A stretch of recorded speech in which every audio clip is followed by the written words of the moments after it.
ಸಾಂಸ್ಕೃತಿಕ ನಗರಿಯಲ್ಲಿ ಹೊಸ ವರ್ಷದ ಸಂಭ್ರಮಕ್ಕಾಗಿ ಭರ್ಜರಿ ತಯಾರಿಗಳನ್ನು ಮಾಡಿಕೊಳ್ಳಲಾಗಿದೆ. 2025ಕ್ಕೆ ಸ್ವಾಗತ ಕೋರೋದಕ್ಕೆ ಅಂತ ಸಾಂಸ್ಕೃತಿಕ ನಗರಿ ಮೈಸೂರು ಸಿದ್ಧತೆಗೊಂಡಿದೆ. ದೀಪಾಲಂಕಾರದಿಂದ ಅರಮನೆ ಕಂಗೊಳಿಸ್ತಾ ಇದೆ. ಇನ್ನು ಅರಮನೆ ಕೂಡ ದೀಪಾಲಂಕಾರದಿಂದ ಕಂಗೊಳಿಸ್ತಾ ಇದೆ. ವಿಶ್ವವಿಖ್ಯಾತ ಮೈಸೂರು ಅರಮನೆಯಲ್ಲಿ ಎಲ್ಲೆಂದರಲ್ಲಿ ಜನಭೋಜನ.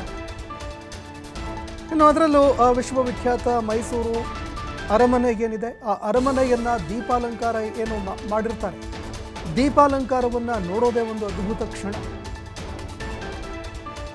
ಡಾಕ್ಟರ್ ಮನಮೋಹನ್ ಸಿಂಗ್ಗೆ ಗೌರವಾರ್ಥವಾಗಿ ಶೋಕಾಚರಣೆ ಕೂಡ ಇದೆ. ಈ ಹಿನ್ನೆಲೆಯಲ್ಲಿ ರಾತ್ರಿ 9 ಗಂಟೆಗೆ ಅರಮನೆ ದೀಪಾಲಂಕಾರ ಬಂದಾಗುತ್ತೆ. ಯಾಕಂದರೆ ಶೋಕಾಚರಣೆ ಕೂಡ ಇರುವ ಹಿನ್ನೆಲೆಯಲ್ಲಿ ರಾತ್ರಿ 9 ಗಂಟೆಯವರೆಗೆ ಮಾತ್ರ ಅವಕಾಶ ಇರುತ್ತೆ. 9 ಗಂಟೆಯ ನಂತರ ದೀಪಾಲಂಕಾರ ಇರೋದಿಲ್ಲ ಅನ್ನುವಂತಹ ಮಾಹಿತಿಗಳು ಲಭ್ಯವಾಗ್ತಾ ಇದೆ. ಯಾಕಂದರೆ ಶೋಕಾಚರಣೆ ಇದೆ. ಇಡೀ ದೇಶದಾದ್ಯಂತ 7 ದಿನಗಳವರೆಗೆ ಶೋಕಾಚರಣೆ ಆಚರಣೆ ಮಾಡೋದಕ್ಕೆ ಅಂತ ನಿರ್ಧಾರ ಮಾಡಲಾಗಿತ್ತು. ಹೀಗಾಗಿ ರಾತ್ರಿ 9 ಗಂಟೆಯವರೆಗೆ ಮಾತ್ರ ದೀಪಾಲಂಕಾರ ಇರುತ್ತೆ ಅನ್ನುವಂತಹ ಮಾಹಿತಿಗಳು ಲಭ್ಯವಾಗ್ತಾ ಇದೆ. 9 ಗಂಟೆ ಬಳಿಕ ದೀಪಾಲಂಕಾರ ಆಫ್ ಮಾಡಲಾಗುತ್ತೆ ಅನ್ನುವಂತಹ ಮಾಹಿತಿಗಳು ಲಭ್ಯವಾಗ್ತಾ ಇದೆ. ಇನ್ನು ಮೈಸೂರಿನಲ್ಲಿ ಅನೇಕ ಬಾರ್ ಆ್ಯಂಡ್ ರೆಸ್ಟೋರೆಂಟ್ಗಳು, ಪಬ್ಗಳು, ಹೋಟೆಲ್ಗಳಲ್ಲೂ ಕೂಡ ಹೊಸ ವರ್ಷದ ಅನೇಕ ಕಾರ್ಯಕ್ರಮಗಳನ್ನು ಹಮ್ಮಿಕೊಳ್ಳಲಾಗಿದೆ. ಮತ್ತೊಂದೆಡೆ ಅರಮನೆ ಮೈದಾನದಲ್ಲೂ ಕೂಡ ದೃಶ್ಯಾವಳಿಯಲ್ಲಿ ನೋಡುತ್ತಾ ಇದ್ದಾರೆ. ಮೈಸೂರು ಅರಮನೆ ಇದೀಗ ದೀಪಾಲಂಕಾರದಿಂದ ಕಂಗೊಳಿಸ್ತಾ ಇದೆ. ಹೊಸ ವರ್ಷವನ್ನು ಬರಮಾಡಿಕೊಳ್ಳೋದಕ್ಕೆ ಅಂತ ಅನೇಕರು, ಸಾವಿರಾರು ಸಂಖ್ಯೆಯಲ್ಲಿ ಜನ ಮೈಸೂರಿನ ಅರಮನೆಗೆ ಆಗಮಿಸಿದ್ದಾರೆ.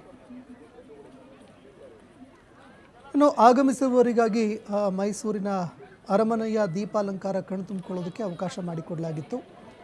ಹೀಗಾಗಿ ದೀಪಾಲಂಕಾರದ ವ್ಯವಸ್ಥೆ ಮಾಡಲಾಗಿದೆ. ಜನರು ಕೂಡ ತಂಡೋಪತಂಡವಾಗಿ ಆಗಮಿಸಿ ಮೈಸೂರು ಅರಮನೆಯ ದೀಪಾಲಂಕಾರ ಕಣ್ತುಂಬಿಕೊಳ್ತಾ ಇದ್ದಾರೆ.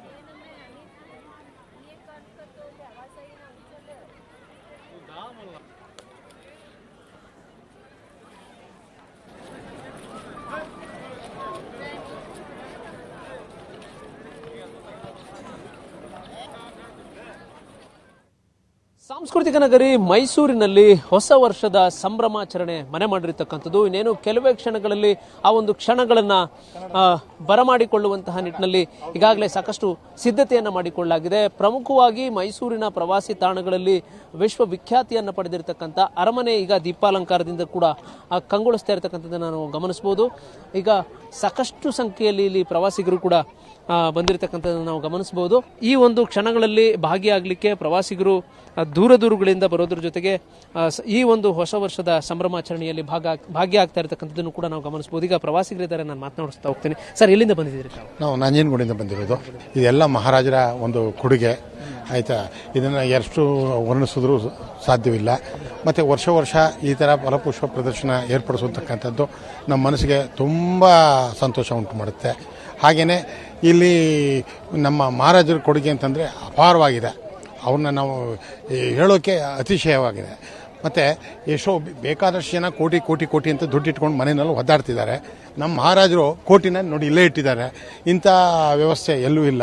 ಮೈಸೂರು ಸುಂದರವಾದ ನಗರ, ಪ್ರೇಕ್ಷಣೀಯ ಸ್ಥಳ, ಲಕ್ಷಾಂತರ ಅಲ್ಲ ಕೋಟ್ಯಾಂತರ ಜನ ಬಂದು ನೋಡಬೇಕಾದಂಥ ಸ್ಥಳ.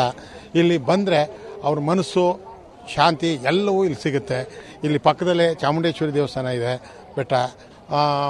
ತಾಯಿಯ ಕೊಡುಗೆ ಅಪಾರವಾಗಿದೆ. ಎಲ್ಲರಿಗೂ ಒಳ್ಳೆಯದಾಗಲಿ ಅಂತ ಈ ಶುಭ ಸಂಜೆಯಲ್ಲಿ ನಿಮ್ಮ TV5 ಅವರಿಗೆ ಶುಭ ಕಾಮನೆಗಳನ್ನು ಹೇಳ್ತಾ ಇದ್ದೇನೆ. ಸರ್, ಈಗ ಹೊಸ ವರ್ಷದ ಸಂಭ್ರಮಾಚರಣೆಯಲ್ಲಿ ಯೂತ್ಸು ಪ್ರಮುಖವಾಗಿ ಜಾಸ್ತಿ ಭಾಗಿಯಾಗ್ತಾರೆ. ನಿಮ್ಗೇನು ಅನ್ಸುತ್ತೆ ಅರಮನೆಯಲ್ಲಿ? ಹೌದು ಸರ್, ಪ್ರತಿ ವರ್ಷ ಹೊಸ ವರ್ಷದಕ್ಕೆ ಅವರವ್ರದ್ದೊಂದು ಒಂದು ರೆಸೊಲ್ಯೂಷನ್ ಇರುತ್ತೆ. ಸೊ ಅದರಿಂದ ಯೂತ್ಸು ಭಾಗಿಯಾಗ್ತಾರೆ. ಆ್ಯಂಡ್ ನಾವು ಇಲ್ಲಿಗೆ ಇದೇ ಫಸ್ಟ್ ಬಂದಿರೋದು, ನಂಜನಗೂಡನ ಆಗಿರೋದ್ರಿಂದ ಇದೇ ಫಸ್ಟ್ ಟೈಮ್ ಬಂದಿರೋದು. ಫ್ಲವರ್ ಶೋ ಇರೋದ್ರಿಂದ ತುಂಬ ಚೆನ್ನಾಗಿದೆ. ಎಲ್ಲ ಥರದ ವೆರೈಟೀಸ್ ಆಫ್ ಫ್ಲವರ್ಸ್ ಇಲ್ಲೇ ಇರೋದ್ರಿಂದ ಇಟ್ ಈಸ್ ವೆರಿ ಗುಡ್. ನೋಡೋದಕ್ಕೆಲ್ಲ ಎಲ್ಲ ಹೆಂಗಿದೆ ಮೇಡಮ್ ಹೊಸ ವರ್ಷದ ಸಂಭ್ರಮ? ತುಂಬಾ ಚೆನ್ನಾಗಿದೆ, ಇಷ್ಟ ಆಯ್ತು ನೋಡಿ. ಎಲ್ಲ ಬಂದಿದ್ರೆ ನೀವು ಹೊಸ ವರ್ಷದಲ್ಲಿ ಭಾಗಿಯಾಗ್ತಾ ಇದ್ದೀರಿ, ಖುಷಿ ಆಯ್ತು. ಅದೇ ಇವ್ರು ಹೇಳ್ದಂಗೆ ಫಸ್ಟ್ ಟೈಮ್ ನಾವು ಬಂದಿರೋದು ಫ್ಲವರ್ ಶೋಗೆ. So it was good. Nice. ಮಹಿಳೆಯರು ಪ್ರಮುಖವಾಗಿ ಮನೆ ಬಿಟ್ಟು ಹೊರಗೆ ಬರೋದೇ, ಅದರಲ್ಲೂ ಸೀರಿಯಲ್ಗಳನ್ನ ಬಿಟ್ಟು ಬರೋದು ಬಹಳ ಹಿಂಸೆ. ಅದರಲ್ಲಿ ನ್ಯೂ ಇಯರ್ ಟೈಮಲ್ಲಿ ಈ ಸಂಭ್ರಮಾಚರಣೆಯಲ್ಲಿ ಭಾಗಿಯಾಗಿದೆ. ಹೊಸದಾಗಿರ್ಲಿ ಅಂತ ಡಿಫ್ರೆಂಟ್ ಟ್ರೈ ಮಾಡೋಣ ಅಂತಾನೆ ಬಂದ್ವಿ, ಆಚೆ ಬಂದು ನೋಡೋಣ ಅಂತ. ಏನನ್ಸುತ್ತೆ, ಸಿಟಿಯಲ್ಲೆಲ್ಲ ಪ್ರವಾಸಿಗರ ಸಂಖ್ಯೆ ಜಾಸ್ತಿ ಆಗಿರೋದು? ಹಾ ಹೌದು, ಬಟ್ ಕಂಪ್ಯಾರಿಟಿವ್ಲಿ ಇವತ್ತು ಕಮ್ಮಿ ಅನ್ಸುತ್ತೆ. ಸೊ ಅಷ್ಟೇನು ರಶ್ ಅನ್ಸ್ಲಿಲ್ಲ ನಮ್ಗೆ ಇವತ್ತು. ಈ ಒಂದು ನ್ಯೂ ಇಯರ್ ಬಂದ್ರೆ ಪಾಶ್ಚಿಮಾತ್ಯಗಳ ಸಂಸ್ಕೃತಿನ ಫಾಲೋ ಮಾಡುವಂತ ಯೂತ್ಸ್ ಜಾಸ್ತಿ ಆಗ್ತಾ ಇದ್ದಾರೆ. ಅದನ್ನೆಲ್ಲ ನೋಡಿದ್ರೆ ಅದು ಅವ್ರವ್ರ ಇಷ್ಟ, ನಾವು ಅದನ್ನೇನು ಹೇಳೋಕ್ಕಾಗಲ್ಲ. ಬಟ್ ಡಿಪೆಂಡ್ಸ್, ಅವರಿಗೆ ಇವಾಗ ದೇವಸ್ಥಾನಕ್ಕೆ ಹೋಗ್ಬೇಕು ಅಂತ ನಮಗೆ ಇಷ್ಟ ಇರುತ್ತೆ, ಸೊ ನಾವು ಹೋಗ್ಬೋದು. ಅದು ಡಿಪೆಂಡ್ಸ್, ಅವ್ರವ್ರಿಗೆ ಏನಿರುತ್ತೆ ಅದು ಮಾಡ್ಬೋದು. ಸೊ ಅದು ನಾವೇನು ಕಂಪೇರ್ ಮಾಡೋಕ್ಕಾಗಲ್ಲ. Thank you. ತಮ್ಗೇನು ಅನ್ಸುತ್ತೆ ಸರ್ ನ್ಯೂ ಇಯರ್? ಸರ್ ಈಗ ಏನಾಗಿದೆ ಅಂತಂದರೆ ಅದು ಸೈಕಲ್ ರಿಪೀಟ್ಸ್ ಅಂತ. ಈಗ ಏನಾಗ್ತಿತ್ತು, ಟ್ರೆಂಡ್ ಬರ್ತಿದೆ ಅಂತಂದರೆ ಈಗ ಹಳೇದಿನ ಟ್ರೆಂಡ್ ಈಗ ಮತ್ತೆ ಫ್ಯಾಷನ್ ಆಗಿ ಕ್ರಿಯೇಟ್ ಮಾಡ್ತಾ ಇದ್ದಾರೆ. ಸೊ ಈಗ ಏನಾಗಿದೆ, ನಮ್ಮ ಕಸ್ಟಮ್ಸ್ ಆ್ಯಂಡ್ ಟ್ರೆಡಿಷನ್ಸ್ ಏನಾಗಿದೆ ನಾವು ಬಿಟ್ಕೊಡೋಕ್ಕಾಗಲ್ಲ. ದೇವಸ್ಥಾನಕ್ಕೆ ಹೋಗೋದಾಗಲಿ, ಗುರು ಹಿರಿಯರಿಗೆ ನಾವು ರೆಸ್ಪೆಕ್ಟ್ ಕೊಡೋದಾಗಲಿ, ಅದೆಲ್ಲ ಇರಲೇಬೇಕು. ಈ ನಮ್ಮ ಜನ್ರೇಷನ್ ಅವರು ನಾವು ಬಿಟ್ಟರೆ ನೆಕ್ಸ್ಟ್ ಜನ್ರೇಷನ್ಗೆಲ್ಲ ಮಾದರಿ ಅಂತ ಏನೂ ಇರಲ್ಲ. ಸೊ ಅದು ಇರಲೇಬೇಕಾಗುತ್ತೆ. ಇದು ಪ್ರವಾಸಿಗರ ಮಾತುಗಳು. ಮುಖ್ಯವಾಗಿ ನಾವು ಮೈಸೂರನ್ನು ನೋಡಿದಂತಹ ಸಂದರ್ಭದಲ್ಲಿ ಇವತ್ತು ಬಹಳ ವಿಶೇಷವಾದಂತಹ ಒಂದು ದಿನ. ಯಾಕೆಂತ ಹೇಳಿದ್ರೆ 2024 ಬೀಳುಗೊಟ್ಟು 2025 ಬರಮಾಡಿಕೊಳ್ಳುವಂತಹ ಒಂದು ಕ್ಷಣಗಳು. ಹೀಗಾಗಿ ಇನ್ನೇನು ಕೆಲವೇ ಕ್ಷಣಗಳಲ್ಲಿ ಆ ಒಂದು 2025 ಸಂಭ್ರಮ ಇರತಕ್ಕಂಥದ್ದು. ಹೀಗಾಗಿ ಆ ಒಂದು ಸಂಭ್ರಮದಲ್ಲಿ ಭಾಗಿಯಾಗಲಿಕ್ಕೆ ಸಾಕಷ್ಟು ಸಂಖ್ಯೆಯಲ್ಲಿ ಪ್ರವಾಸಿಗರು ಬಂದಿರತಕ್ಕಂಥದ್ದನ್ನು ನಾವು ಗಮನಿಸಬಹುದು. ಆ ಒಂದು ಸಂದರ್ಭಗಳಲ್ಲಿ ಮೈಸೂರನ್ನು ಕಣ್ತುಂಬಿಕೊಳ್ಬೇಕು ಅನ್ನೋ ಒಂದು ನಿಟ್ಟಿನಲ್ಲಿ ಫಲಪುಷ್ಪ ಪ್ರದರ್ಶನಗಳನ್ನು ಆಯೋಜನೆ ಮಾಡ್ತಕ್ಕಂಥದ್ದಿರಬಹುದು, ದೀಪಾಲಂಕಾರವನ್ನು ಮಾಡಿರ್ತಕ್ಕಂಥದ್ದಿರಬಹುದು. ಇದನ್ನೆಲ್ಲವನ್ನು ಕೂಡ ಅದ್ಧೂರಿಯಾಗಿ ಕಾಣ್ತಾ ಇರತಕ್ಕಂಥದ್ದನ್ನು ಪ್ರವಾಸಿಗರು ಕಣ್ತುಂಬಿಕೊಳ್ತಾ ಇದ್ದಾರೆ. ಇದು ಪ್ರಮುಖವಾಗಿ ಮೈಸೂರಿನ ಅರಮನೆಯ ದೀಪಾಲಂಕಾರ ಇರಬಹುದು, ಜೊತೆಗೆ ಮಾಗಿ ಉತ್ಸವದ ಆ ಒಂದು ಫಲಪುಷ್ಪ ಪ್ರದರ್ಶನ ಇರಬಹುದು. ಇದು ಹೊಸ ವರ್ಷದ ಸಂಭ್ರಮಾಚರಣೆಯನ್ನ ಇಮ್ಮಡಿಗೊಳಿಸಿದೆ.